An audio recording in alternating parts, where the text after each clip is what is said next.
احسن اقبال صاحب، یہ کچھ باتیں صحیح کر رہے ہیں کہ 2.4% اور 3% اور 4.5%، یہ 2021-22 تک کی گروتھ ریٹ ہے جو انہوں نے یہ بجٹ ان بریف کے اندر ڈالی ہے۔ نیکسٹ ایئر کی جو نمبر ہے 2.4% پہ ڈالا ہے انہوں نے کہ ہماری توقع یہ ہے کہ 2.4% گرو کریں گے۔ ندیم، بات یہ ہے کہ میں پہلے بھی آپ کے پروگرام میں کہہ پاورٹی، چکا ان ہوں امپلائمنٹ، گروتھ، کہ ایل ایس ایم، اکانومی جو سارا کچھ ہے تو فرق ہو جائے گا۔ 50% ٹیکنیکل ہوتی ہے، 50% سینٹیمنٹ پہ بیس کرتی ہے۔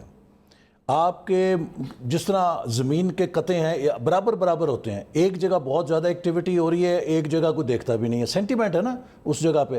امریکہ کی اکانومی نمبرز پہ جائیں تو دنیا کی سب سے زیادہ مقروض اکانومی ہے، لیکن ایک سینٹیمنٹ ہے جس کے اوپر وہ چل رہی ہے۔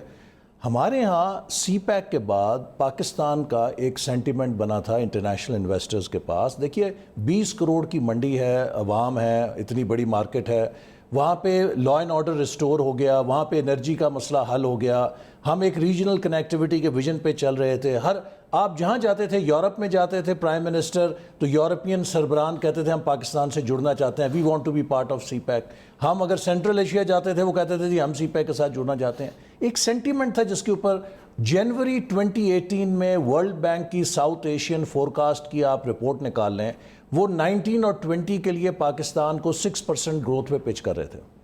سوال یہ ہے کہ یہ بحران کیوں پیدا ہوا؟ This is all because of the political crisis جو ہم نے پاناما کے نام پہ کریٹ کیا، رجیم چینج کے نام پہ کریٹ کیا۔ اس نے جو پولیٹیکل انسرٹنٹی پیدا کی، اس سے وہ فورن ڈائریکٹ انویسٹمنٹ جو پاکستان میں لائن اپ ہوئی تھی وہ ایک دم پیچھے بیک آؤٹ کر گئی۔ دیکھیے آج دنیا میں یہ جو 17ویں صدی کی اکنامکس ہمیں پڑھاتے ہیں نا کہ ہم باہر سے پیسے اٹھا کے لے آئیں گے، میں آپ سے کہتا ہوں کہ مجھے بتائیے مارکوس 86 میں گیا فلپینز میں، کتنے پیسے اس کے واپس آئے؟ شاہ ایران کے کتنے پیسے واپس آئے؟ بڑے بڑے ڈکٹیٹرز جو ہے سہارتو کے کتنے پیسے انڈونیشیا میں واپس آئے؟ آج دنیا میں کوئی ملک اپنے باؤنڈری سے $1 باہر نہیں جانے دیتا۔ اگر آپ انہیں ثابت کر دیں نا یہ گاٹن منی ہے، وہ کہیں گے جی ہم اسے فریز کر دیں گے، اپنے ملک کے اندر ہی رکھیں گے، آپ کو نہیں دیں گے۔ آج صرف ایک راستہ ہے کہ وہ والنٹری پیسہ کہ جو $2 ٹریلین کا پورے گلوب میں فلوٹ کر رہا ہے فورن ڈائریکٹ انویسٹمنٹ کی صورت میں سالانہ، آپ اس کے لیے خود کو پوزیشن کریں۔ ویتنام میں اگر $9 ارب سال کا جا سکتا ہے، میانمار میں $3 ارب سال کا ایف ڈی آئی جا سکتی ہے، تو پاکستان میں مجھے بتائیے 15-20 ارب سال کی ایف ڈی آئی کیوں نہیں آ سکتی؟ کیسے آئے گی؟ ہمیں انیبلنگ انوائرمنٹ بننا ہے۔ انیبلنگ انوائرمنٹ کیسے بنتی ہے؟ Security, stability and continuity in policies.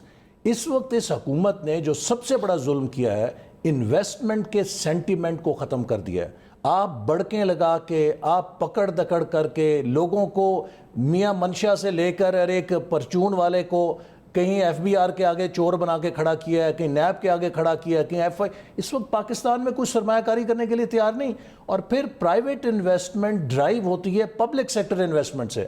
آپ کا پبلک سیکٹر ڈیولپمنٹ پروگرام آپ کاٹی جا رہے ہیں، اس کو آپ ریڈیوس کر رہے ہیں۔ خود حکومت انویسٹمنٹ نہیں کرے گی تو پرائیویٹ انویسٹمنٹ کیسے اس سے آگے گیئر اپ ہوگی؟